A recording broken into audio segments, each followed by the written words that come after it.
최근 트럼프 전 대통령의 총격 사건 이후 미국에서는 트럼프 대통령의 집권이 확실시되는 분위기인데요. 트럼프 전 대통령이 재집권할 경우 미국 경제와 한국 경제에 어떤 영향을 미칠지에 대해 이야기해보려고 합니다. 최근 트럼프 전 대통령은 펜실베이니아주 버틀러에서 열린 유세 중 총격을 당하는 사건이 발생했습니다. 다행히 트럼프 전 대통령은 무사했지만 이 사건은 그의 지지율에 큰 영향을 미쳤습니다. 총격 사건 이후 트럼프의 지지율은 상승했습니다. 이는 그의 지지자들이 그를 향한 공격을 자신들에 대한 공격으로 받아들이고 더욱 강력하게 결집한 결과로 분석됩니다.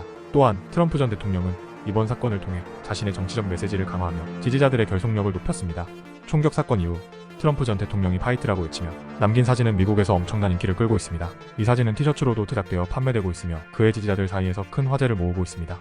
미국 경제에 대한 영향. 트럼프 전 대통령이 재집권할 경우 미국 경제에 미칠 영향을 살펴보겠습니다. 감세 정책. 트럼프는 첫 임기 동안 대규모 감세 정책을 시행하여 기업의 수익성을 높이고 투자 활동을 촉진했습니다. 재집권 시 이러한 감세 정책이 계속되거나 확대될 가능성이 큽니다. 이는 단기적으로 경제 활성화에 긍정적인 영향을 미칠 수 있습니다. 규제 완화. 트럼프 행정부는 다양한 산업에서 규제를 완화하여 기업 활동을 촉진했습니다. 재집권 시 추가적인 규제 완화가 예상되며 이는 경제 활동의 활력을 높일 수 있습니다. 인프라 투자. 트럼프는 인프라 투자를 통해 일자리 창출과 경제 성장을 도모하려 했습니다. 재집권 시 대규모 인프라 투자 계획이 실현된다면 관련 산업의 성장과 경제 전반에 긍정적인 영향을 미칠 것입니다.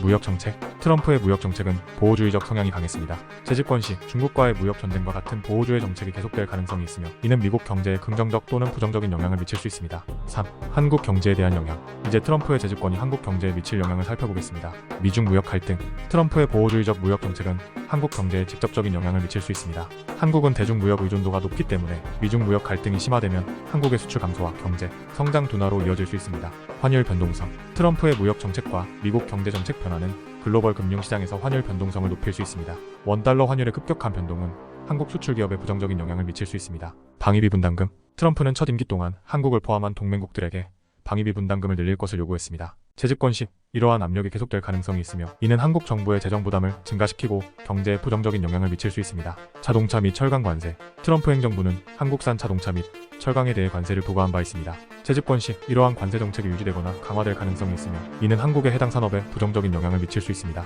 결론. 감세와 규제 완화는 미국 경제에 단기적인 활력을 불어넣을 수 있지만 보호주의 무역 정책은 글로벌 경제와 한국 경제에 부정적인 영향을 미칠 수 있습니다.